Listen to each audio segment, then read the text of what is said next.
Everybody. Probably I should say a good morning to those briefers in Paris who are joining us soon, from Europe. I am Kazuo Kodama, President of Foreign Press Center Japan, and I will moderate today's online press briefing.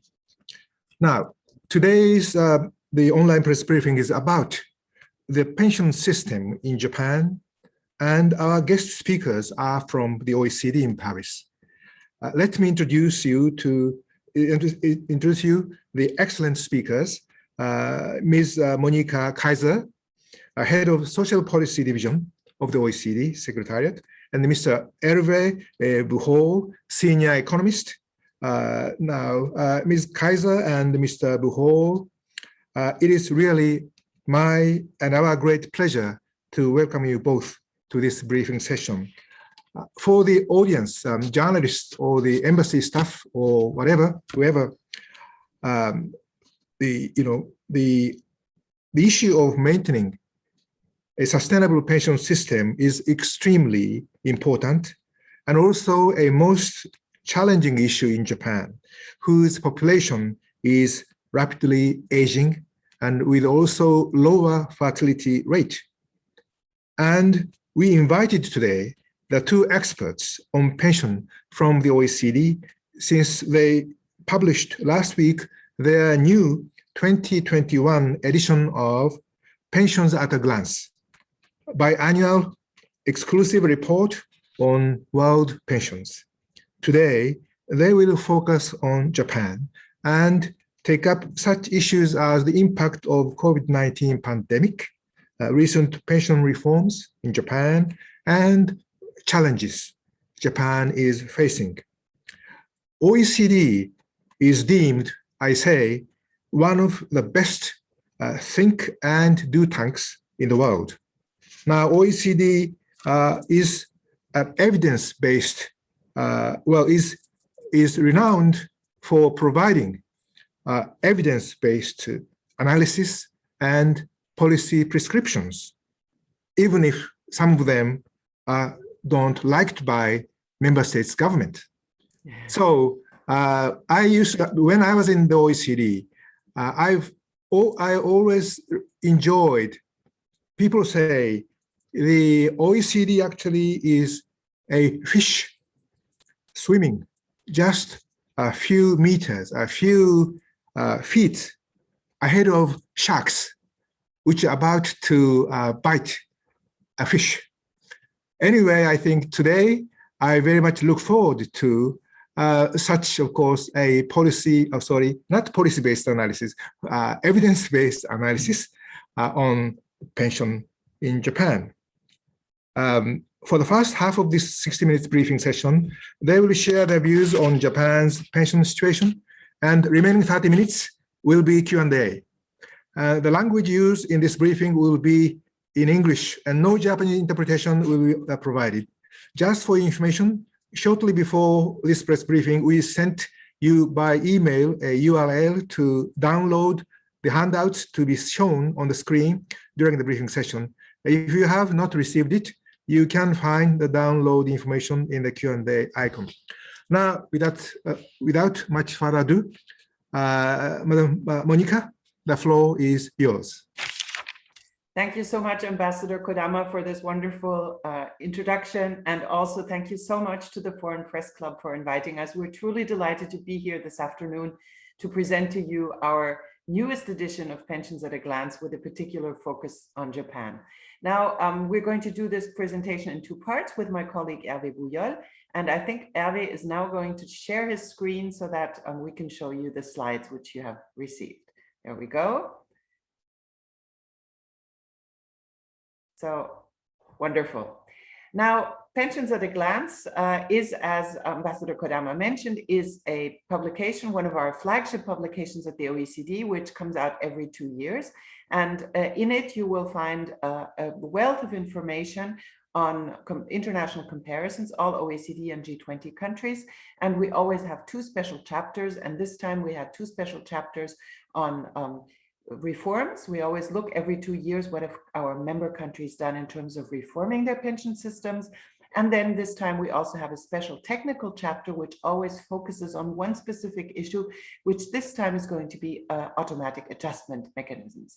Now, let me warn you right away, the automatic adjustment mechanisms are a bit of a technical issue, but it's also a very political issue, as you will see later. And that's why we're particularly pleased to be able to present that to you today. Let's start with the recent developments in pensions. We looked, of course, like everybody and everything we do at the OECD, but also around the world. COVID, of course, was an important focus of our work also for this edition. And here, I have to say, I'm very pleased to have at least a little bit of good news in this grim pandemic scenario. We found that pension benefits in OECD countries were really very much protected. That was because pensioners in general were less affected than workers, because they already received their pension and there was no reason really for pension systems to pay less. And actually the opposite, there were many countries introduced some temporary and targeted income support for current pensioners. So sometimes this was for everybody, like in the US, for example, where everybody received a check, but sometimes there were also specific cash benefits for pensioners. Then the future pension entitlements, meaning the workers that are working today and what do they get in the future, they were also protected in the COVID crisis. So partly this was because many countries use job retention schemes, which means they have shorter working hours, but they're subsidized by the government. And usually for those workers who were in those schemes, they also had their normal pension entitlements. Many companies that we know, of course, were in trouble because of the crisis and the lockdowns. So many governments subsidized pension contributions. Then unemployment protection was often extended for people. So in those countries where it was more limited, they extended it. And all of those people who were benefiting from unemployment protection also saw their pension contributions and thus their future entitlements protected. And then in many countries, of course, a specific group of concern were the self-employed, because the self-employed were sometimes not in the system. They didn't get unemployment insurance. They were particularly hit, take for example, the whole culture sector as theaters and music venues and so on closed down. These people had nothing often from one day to the next. So many countries had special protections, which also in those cases where it was possible, sometimes included pension entitlements. And finally, another bit of good news in all of this dismal scenario, the financial markets performed overall quite strongly. And those countries that have voluntary pensions or funded pensions, they of course benefited from this financial performance because the pension savings were also gaining more in the financial markets. Now, the same cannot really be said for pension systems, because while current pensioners and pension entitlements for the future were protected, of course, the pension systems lacked the contributions coming in if they were not fully compensated by the governments. So, so they had holes, but the pension insurance institutions usually got state budget transfers to make sure that they stayed afloat. Now, you could, of course, argue that because we know that the pandemic has been hitting particularly hard older age groups, that pension systems have also been incurring some savings in the sad situation that more pensioners were dying than in previous years. That's indeed the case, but so because of the excess mortality on average in the OECD, we found that the number of people older than 65 declined by about 0.8%. So that lowered pension spending slightly, but not a lot. Now, if you look at what, this is like, as I said, is something we do in every edition of Pensions at a Glance. We look at the main reforms over the past 2 years in OECD countries. I'm not going to go into huge detail on this slide on all of the countries. You can look this up in the Pensions at a Glance in Chapter 1, but we saw that overall there were 4 large trends that we identified. In those countries which have mandatory funded defined contributions, so meaning those are individual accounts where every worker saves individually for their pensions, there was a substantial increase of the contributions that went in there. For example, in Mexico, where this boosted future pensions. But then also some other countries made changes like Greece, Estonia. And so you saw that there were some changes in those mandatory funded pension systems. Then another trend we identified was what we call social sustainability or adequacy of pensions. Several countries worried about poorer pensioners and made reforms and took measures to make sure that their low pensions were boosted. And here you have the list of countries where we identified that. Chile, it includes very different countries, Chile, Germany, Slovak Republic, Slovenia, Mexico, and so on. So again, that is detailed in the publication. Now, usually we know that despite COVID and all that, population aging is very strong. And so you could expect that continuously, and this is something in every edition of Pensions at a Glance, we look at that there is action on retirement ages. So there were some countries, but not a lot in those last 2 years, which took some measures on retirement ages, and they went in both directions. So in Sweden, for example, retirement ages were increased, and the Netherlands and Ireland, they had originally some plans to quite substantially increase retirement ages, but the Netherlands postponed the schedule. So they have a schedule in which they're going to increase it in the future. They made this a little bit slower, and Ireland pushed it into the future.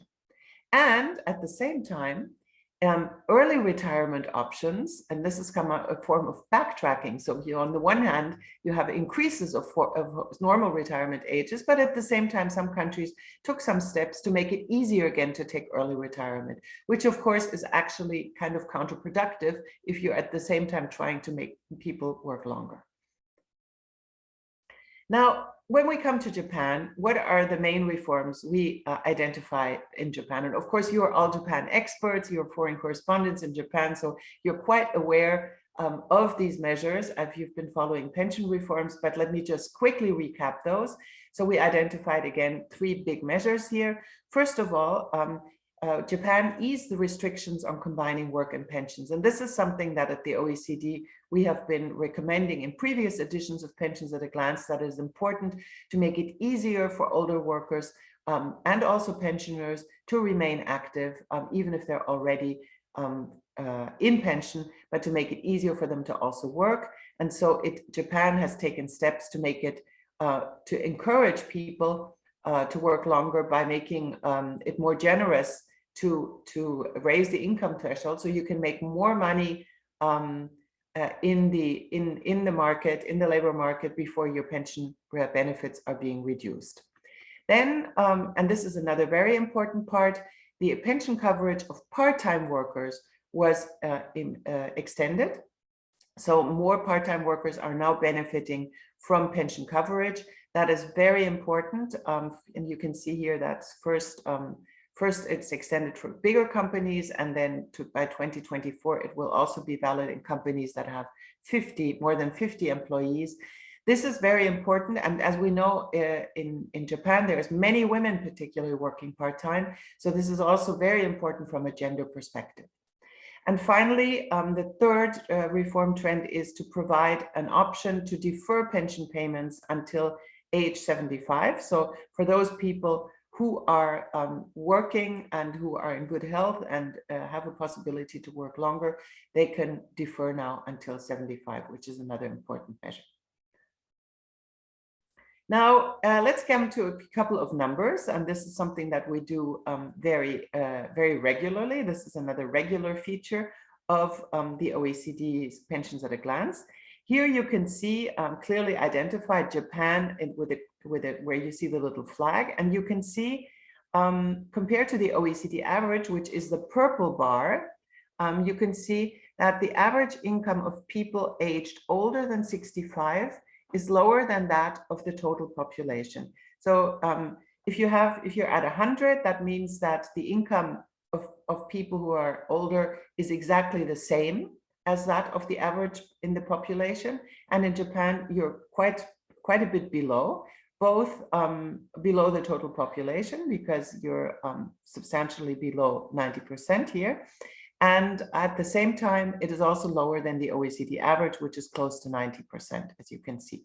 And if you look at the comparison with the black diamonds, you can see that that was in the year 2000. So compared to the year 2000, the relative income position of older people, older households, has gone down. So this is not individual people, but this is the situation of households which are headed by older people. Then in Japan, you have also the situation where 1/5, so 20% of those over 65 are relatively income poor. So how does the OECD define income poverty? We look at the median income, equivalized household, which means you take into account whether there are several people in the household and how many members there are. So we calculate the household equivalized disposable income. And then we look at those who have less than half of the median. So all of those people are considered poor households that are below this 50% threshold. And you can see Japan is income poverty is quite a bit higher than the OECD average, which is the black bar. But then you can also see on the left-hand side, left of Japan, of the Japanese bar, you can see that there's quite a few countries where income poverty of older households is much higher. For example, the highest here is Korea, then we have Latvia, Estonia, and also Mexico, Australia, United States. It's also higher than in Japan. But Japan is quite a bit higher than the OECD average here. Next one. Now, another important, and again, this will come as absolutely no surprise to you, but still it is very impressive to show. So what you see here, let me explain what you're seeing here on this slide. We looked at the old age to working age ratio. So that is the number of people who are older than 65 per 100 people of working age. Working age is defined as between 20 and 64. And you see a time trend starting in 1950s up until 2100. So that's what's projected into the future. And why is this an important ratio? Well, it tells you how older people can be supported by those of working age. And you can see here, the blue band shows you both the highest and the lowest. So if you go to the lower rim of the blue band, though that's the countries with the lowest old age ratio, the old age to working age ratio. So in that sense, the youngest countries. And if you go to the upper rim, those are the oldest. And the blue line is the average OECD. And you can see now, let's take a look at Japan. When you look at the 1950s, Japan was quite low. So it was one of the lowest countries. There were much older countries at that time. And then when we come to the year 2000 around, then suddenly Japan becomes the oldest country. And you can see that consistently between 2000 and say 2055, Japan will be the oldest OECD country when we take this working age ratio, old age to working age ratio. So this means that Japan in OECD comparison has very strong aging pressure, more than the majority of all the other OECD countries, and certainly much more than the blue line, which is the OECD average. Now, I mentioned already briefly that Japanese women work part-time and often leave the labor market altogether. And that is, that leads, of course, to a strong pension gap. In every system where you have a relationship between contributions you make during your working life and the pensions, you will have a situation where when women are working part-time a lot, and in my country, for example, where I come from, Germany, there's also the same problem that you have quite substantial gender pension gaps because the women are missing out. So here you can see the relative difference between men and women older than 65 in percent. So you can also see, for comparison, those are the bars. So the bars show you the gender pension gap, and as an explanation, you can also see that the women who are working part-time, it's signaled by the little diamonds, you can see that there's quite a strong relationship. So in Japan, we have a very high gender pension gap, and more than 30% of the women are working part-time. And you can, okay, we can go to the next one. And we can also, and this is the final slide, and then I'm going to hand over to Hervé. This is a very, this is like our standard and most popular pension graph that we have. Those are the future replacement rates from mandatory pensions. And what we do at the OECD is we look at somebody who enters the labor market at 22 and works until the normal pension age. And those little numbers that you see behind the country names are the pension ages that we assume that are legislated now for somebody who enters the labor market today. And you can see that Japan has much lower net replacement rates. The net future replacement rate means it's what you get in your pocket compared to what you had in your pocket when you were still working. So it's net of pensions and social of taxes and social security contributions. And here you can see that Japan is really quite a bit lower. And this is for people who are working full-time. And if people don't work full-time, they have even less than that, and for average wage. So that's an important feature of the Japanese pension system. And this is something that's not new. This is something that we've been highlighting in all of the previous Pensions at a Glance publications. So I think now I hand over to Hervé. I think we're at the end of my part. Hervé? Yes. Thank you, Monica. Thank you, President Kodama. So before getting into the technical world of automatic adjustment mechanism, and Monica already scared you with this, and so before discussing what it means for Japan, we will step back a little and looked at how OECD countries responded to aging pressure on pension spending over the last 2 decades. So just kind of an introduction. So you see here that we looked at what happened since 2000. So that total pension spending, both public and private, divided by GDP. And you see here that the OECD average, there has been an increase of 1.5% of GDP since 2000. And Japan is similar, slightly above 1.7%. So this is the aging pressure over the last 2 decades. And we have selected countries here for this chart, but there are on the high end that you don't see here, there are countries where pension spending has increased by 4% of GDP. Finland, Greece, Portugal, for example. But here on this chart, you see Spain, US, 3% of GDP. This is a big increase. And on the other end of the scale, you have countries like Chile, Germany, Latvia, where there has been actually a decrease. And for Germany, you see minus 0.6% of GDP, small decrease, but even Poland and UK, that was very stable. So this is to set the scene of spending. And now what we did is we looked into the explanatory factors behind this overall, not all countries, but overall increase.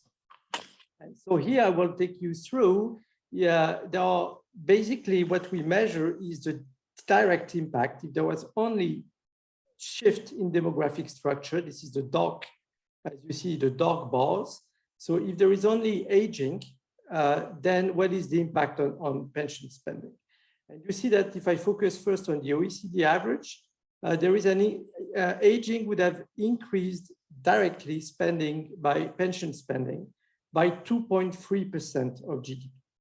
But this has been offset partly by strong employment, which reduced by 1.3% of GDP.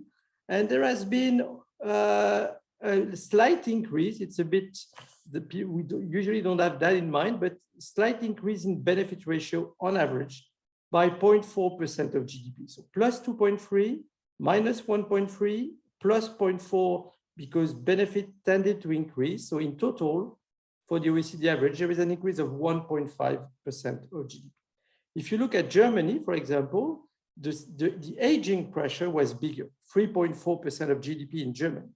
But the employment performance was so strong that it explains why overall pension spending declined in Germany. When you look at Japan, well, Japan is very striking because that relates to just what Monica said. Aging was so fast already since 2000 that the aging pressure on spending was huge and the biggest in all OECD countries by 6.5% of GDP. So if there were nothing else, pension spending will have increased by 6.5% of GDP. And it increased by only 1.7, so a fourth of that, because employment growth was strong, 3% of GDP, the contribution, -3. But also, and this is something unusual in OECD countries of Japan, is there's been lower benefit ratio. And this lower benefit ratio contributed to the decline of 2 points of GDP. So 6.5 huge increase, and then you have this offset. In total, you have 1.7. So this is basically where we stand, and the strong employment performance in Japan is all the more remarkable that employment rates, especially of older workers, were already high in 2000. So this has clearly strengthened Japan's position in this area. And you can see that here in this chart where we compute the average age of labor market exit. And Japan is, it's not a surprise for you, it's really record high, 4 years on average, 4 years higher than the OECD average, almost 4 years. That's big. And if we compare to France, it is basically 7 years on average. So this is very impressive, of course, but there is a flip side in that, because the flip side of this perhaps is that low pensions in Japan, and especially among women, but not only, may explain why we know there are cultural factors. We hear that all the time, and we know it's there. For us, it's maybe a bit more difficult to understand, but we know it's there.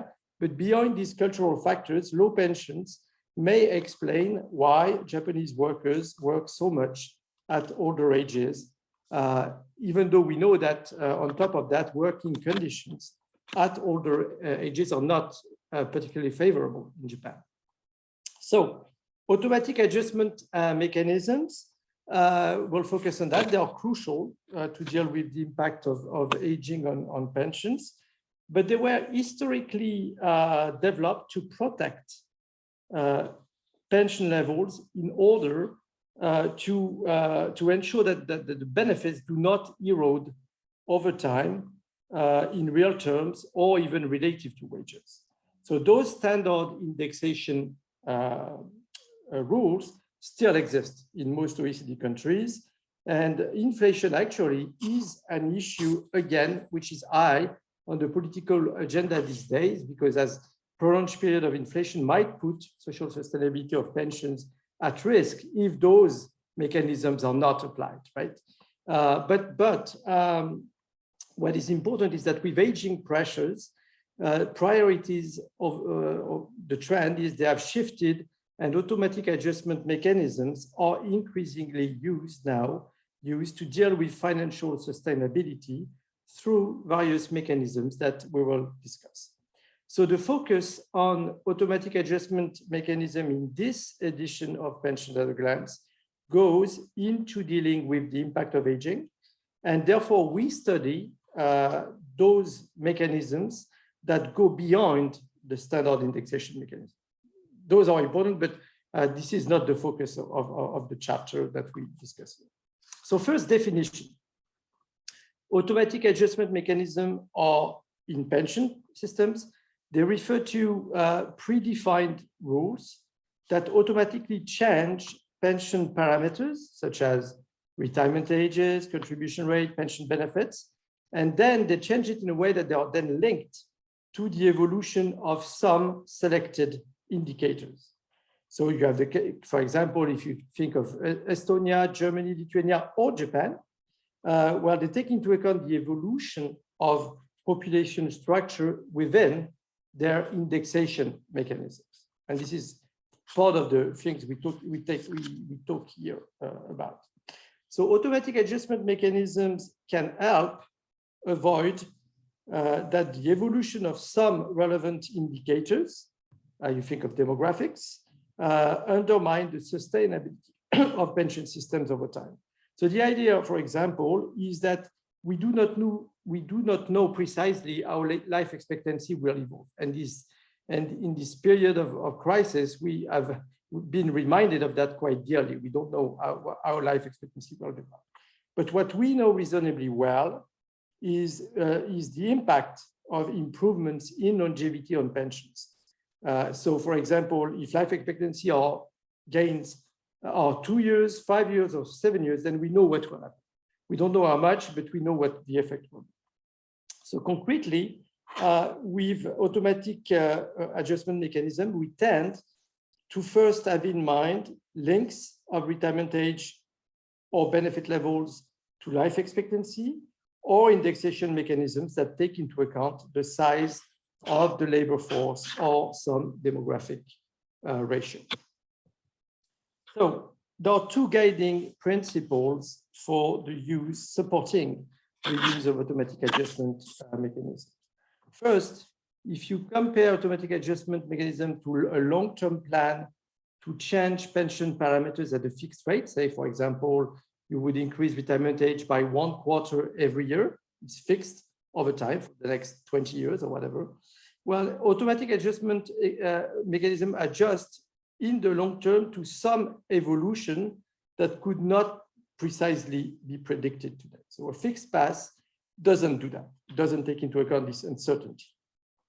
Second, compared to discretionary reforms, automatic adjustment mechanisms are less erratic, they are more transparent, and they can be designed to be more equitable across generations. We can discuss in greater detail if you want.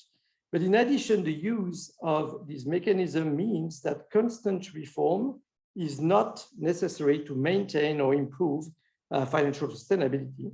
And they avoid that the adjustment might come too late, for example, due to procrastination, given typically high political cost of pension reforms. So an important aspect of automatic adjustment mechanism is that they are meant to deal with evolutions over the long term. So they must be, of course, politically sustainable. This means that their implementation should be relatively stable over a long-term period. So it's therefore crucial that when automatic adjustment mechanisms are decided, they are supported by a wide political consensus to avoid that basically they are then cancelled after the next election, so to speak. And it is sometimes argued that automatic adjustment mechanism may confiscate democracy. So here we have to take that, of course, very seriously, but to remind that automatic adjustment, of course, are first decided democratically. And it is important also to stress that policymakers retain full control over the mechanism. So if circumstances change, if the mechanism produces undesirable results, policymakers can intervene at any time. And we saw that in the OECD, they have intervened. We have seen this happening in several countries. So things are not set in stone forever.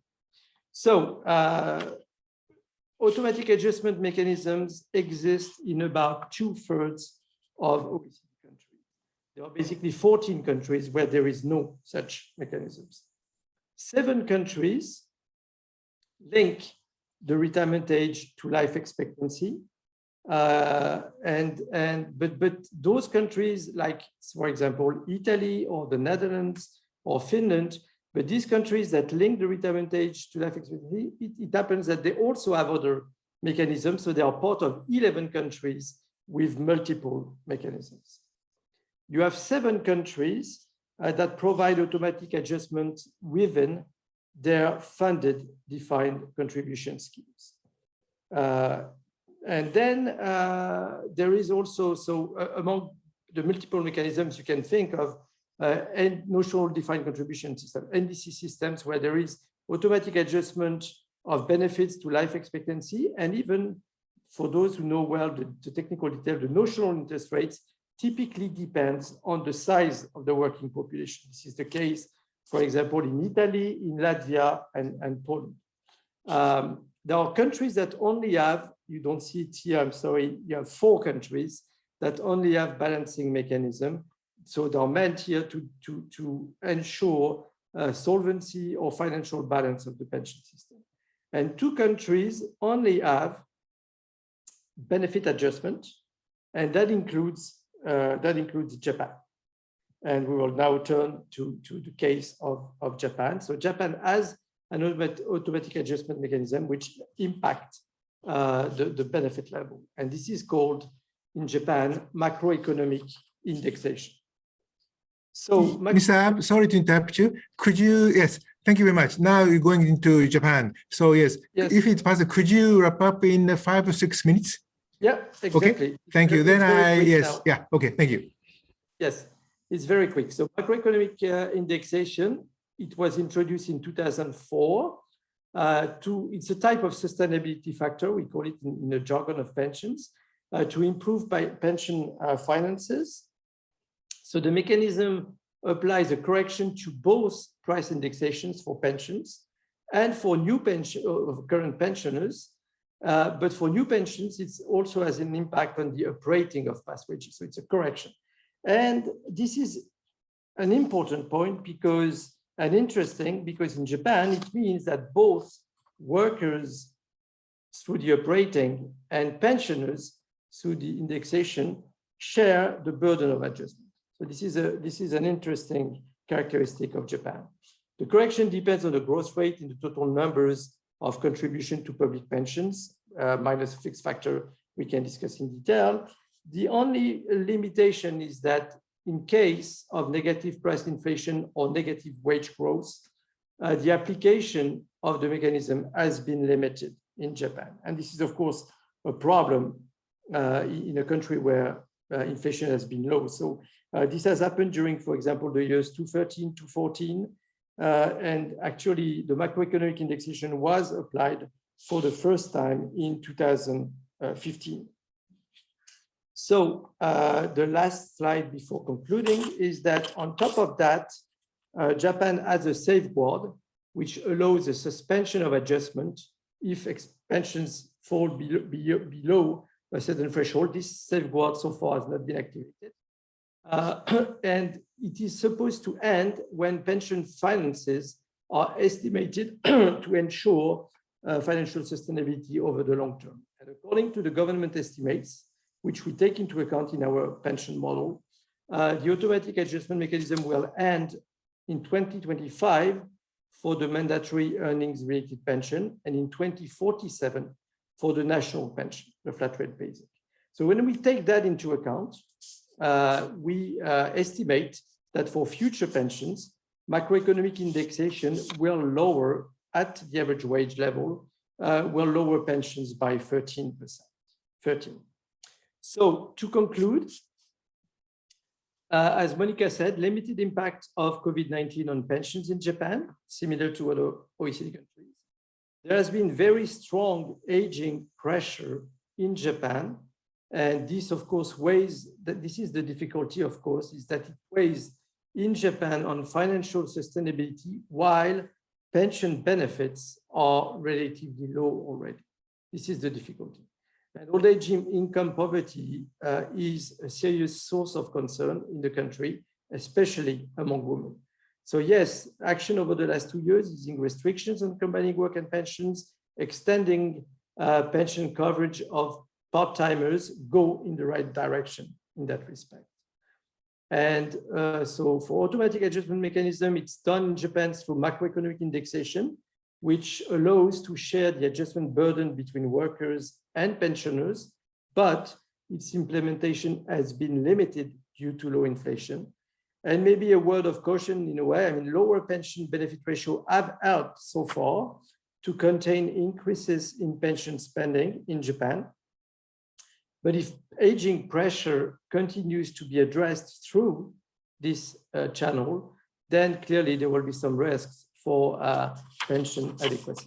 So we will stop here, and we are, of course, looking forward to your questions. Thank you very much. You're muted, President. You're muted. Sorry, thank you very much, both of you, Monica and Irv. Now we have 20 minutes remaining for Q&A session. Now I open the floor. Please either raise your hands or write your question to Q&A column. Either way, please do ask questions as much as you can. In the meantime, let me first put you the following question. Well, first of all, thank you very much for your very to the point, I think, succinct briefing on the worldwide scene, but put a sharp focus on Japanese situation. I understand, of course, one of the biggest, I think, issue confronting our society in Japan right now, which is related to the pension system, of course, is worsening poverty for senior people, for elderly aged group over, at 65 or plus above. Now, you also touched on the old age to working age ratio has been the highest in Japan, and this is really also the product of our the mega trend, if I may say so, in Japan. That is the fast aging as well as a continuing lower fertility rate combined, I think, has brought about this kind of I think situation. And then you also pinpointed a very important, I think, a policy issue, which is a large gender pension gap between men and women employees. This is really a serious problem, I think. And then also, well, for younger generation, I think people, your also analysis is not a good news in the sense that you say future replacement rates from mandatory pensions are low. But this is again is typical so far as Japan is concerned. And this is also not very good. But my question is this. Most recently, there was the LDP leadership election, in which, of course, Mr. Kishida was elected as the leader. Then he went on to become Japanese Prime Minister. In the course of this leadership election, amongst the LDP leadership candidates, former Foreign Minister Mr. Kono, actually, he at some point advocated we should introduce so-called the minimum guaranteed pension. What he had in mind is surely, I think, is a situation what you actually also referred to, the poverty, yes, average income of people aged over 26.5 in Japan is lower, very lower, I think, than in 2000, also lower than that of the total population. So really, I think our issue is the worsening is poverty situation for a senior people. Now, my question is this, and then actually in the end, Mr. Kono actually withdrew this idea, who was actually rather well opposed, criticized by other political group, I may say so, and because how you can ensure finance money to implement minimum guaranteed pension.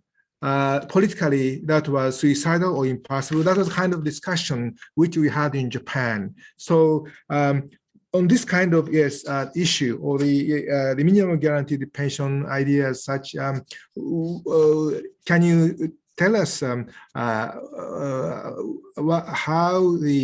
the OECD the idea is being discussed or commented?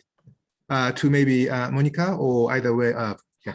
I think we can both answer. Maybe I'll start with something a little bit more general, and then Hervé can maybe say something about the specific situation in Japan.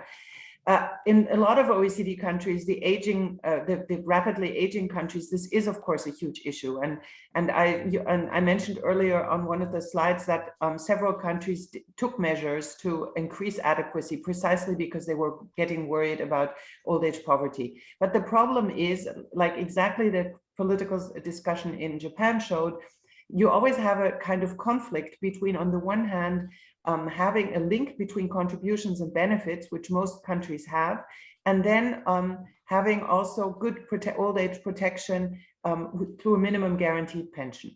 And so there's, in all of those countries that are looking to reduce old age poverty risks, they have this debate about how much to give to people who have not contributed or not contributed enough, and how much to honor contributions with a minimum guaranteed, depending on contributions. And increasingly, we're seeing with changes in the labor market, with more precarious work, with more self-employment, also with digitalization, which is changing the labor markets, that in fact, the people who don't have enough years of contributions are those at a great risk of poverty. So many countries are trying to have a guaranteed minimum that helps everybody and not only those who've contributed enough. In Germany, for example, which is another very old OECD country, we had that debate and they decided to give a minimum guaranteed pension to people who had more than 33 years of contributions.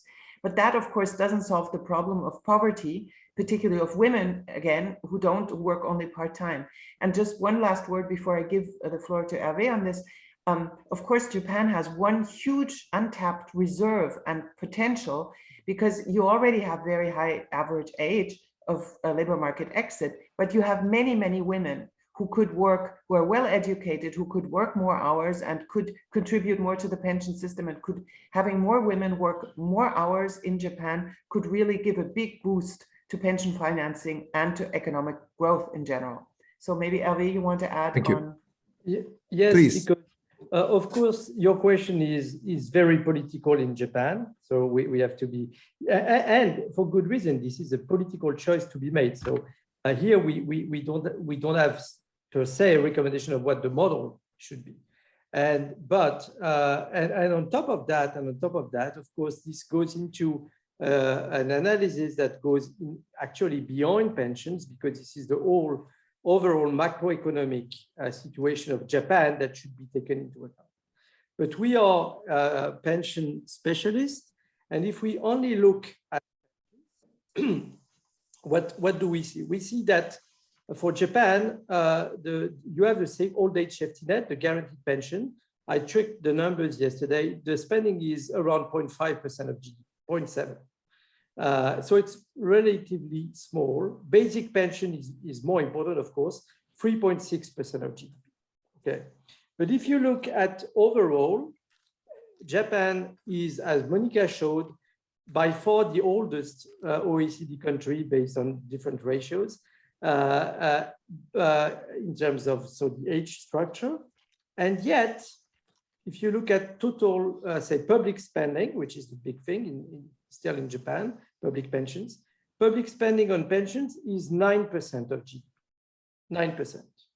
You have countries like France, Italy, that's 14, 16%, right? So not double, but much bigger. Contribution rate, you have 18% in Japan. Countries that make different choices politically, France, Italy, they have 28, 30, 33%. So definitely you have room. It's a political decision, but you have room to put more resources in the system. Again, there is then the overall macroeconomic situation, which is, but purely if we just look at pension data, you would say, well, if you decide so, if I look only at pension indicators, sure, there is some margin. If this becomes the priority to fight old age poverty. But again, that's only with a very short angle. Well, thank you very much. Is there any other, please, questions from the journalists who have joined us this evening? Mr. Yano, nobody? Okay, then I have just one more question. Earlier this year, about I think May or June, I invited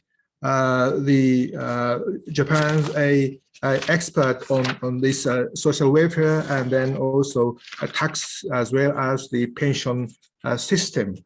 Professor Oshio of Hitotsubashi University, actually it was May, I think, yes. And then I asked him to talk about social security reform for a super-aged society. Now, to cut it short, he actually indeed also dealt with the Japan's pension system.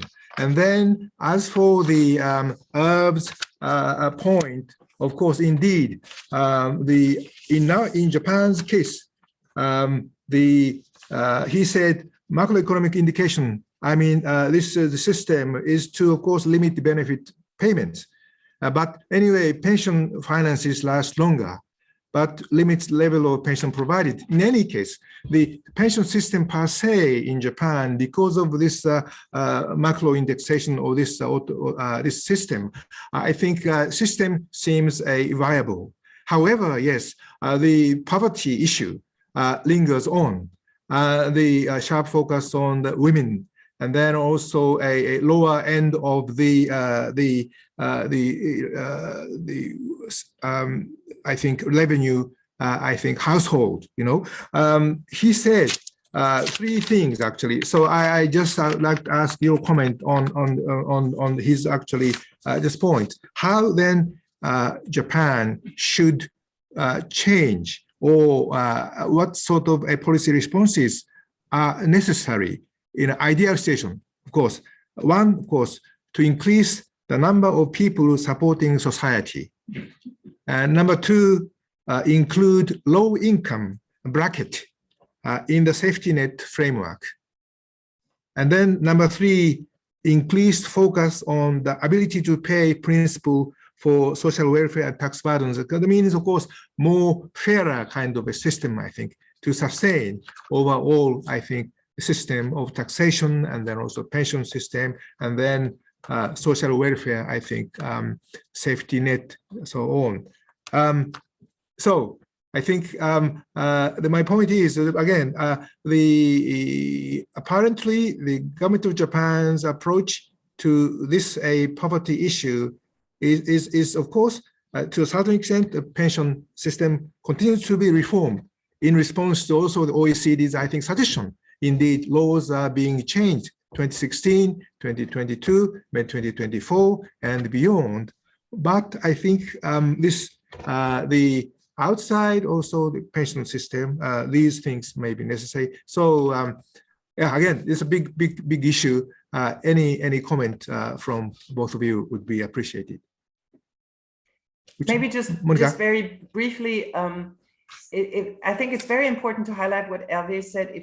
From our perspective as international observers and making international comparisons, is that fundamentally it is a very political choice how much you want to spend on pensions. And we have some member countries who say, for us, pensions is the priority.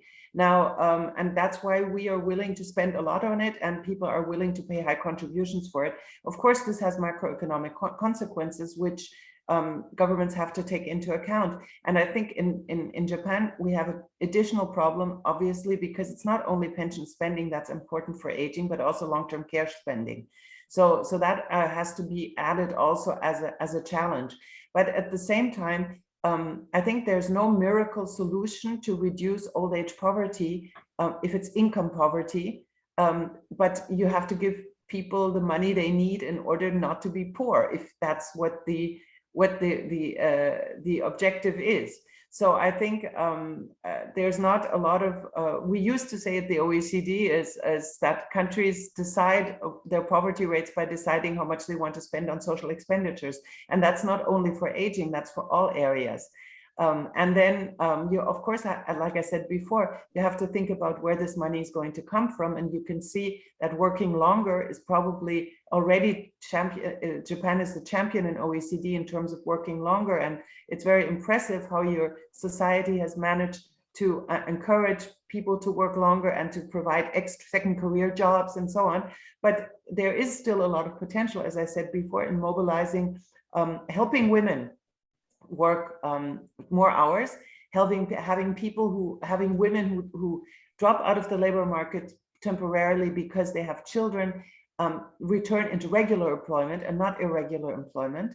And of course, that requires investments as well in family-friendly policies. It requires changes in companies, but that is one area which is not going to cost the government a lot more money, but you need good policies, and then you could actually reap a lot of economic benefits, and you could help reduce old age poverty. So I can't stress this enough, because there's no miracle solutions about somehow making old age poverty disappear if you don't have more resources in the system. Hervé, do you want to add?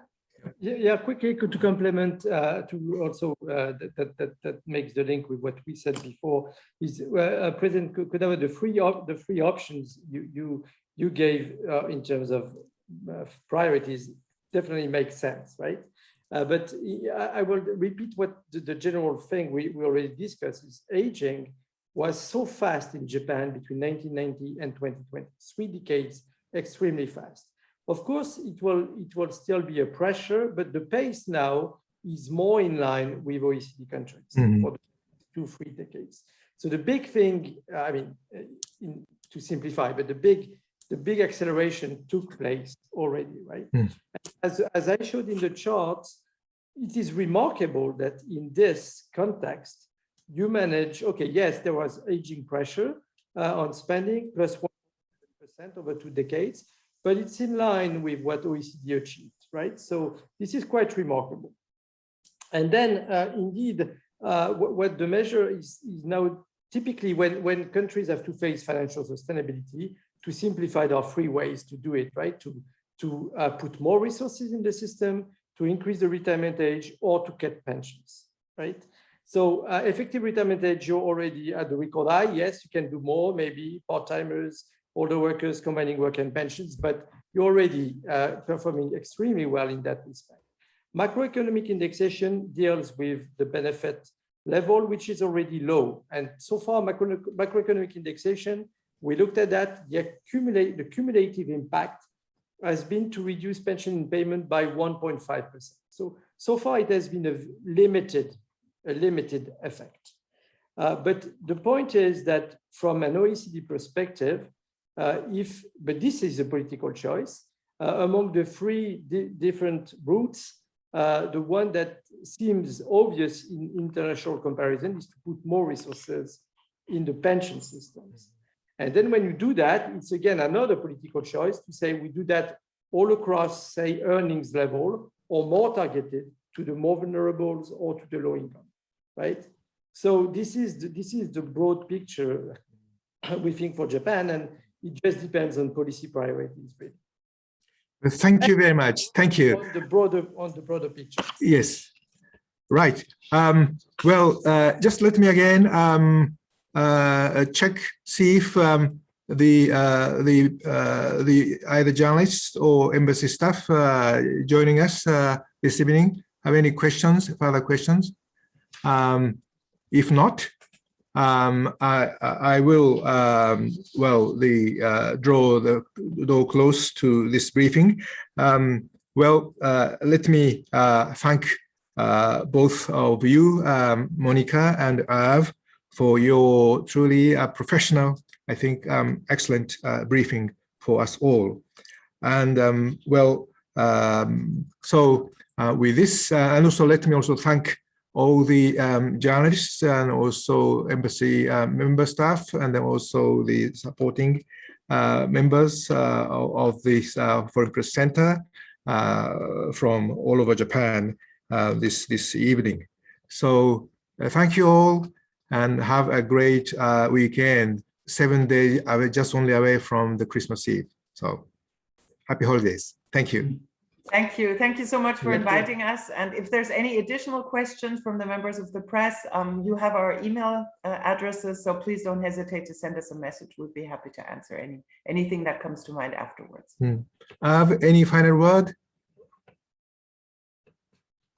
Okay, have nothing? No. I thank you very much. I thank you. Sorry. I thank you. No. Excuse me. Okay. I thought Monica spoke for both of us. So yes. Okay. That was very good. Thank you. And also, I thank also our OECD Tokyo Center people, Kawuchi-san and Yokokawa-san, for their help, I think. Also here, there is the OECD Tokyo Center in Tokyo. So please remember that. Thank you all. Thank you. Bye-bye. Okay.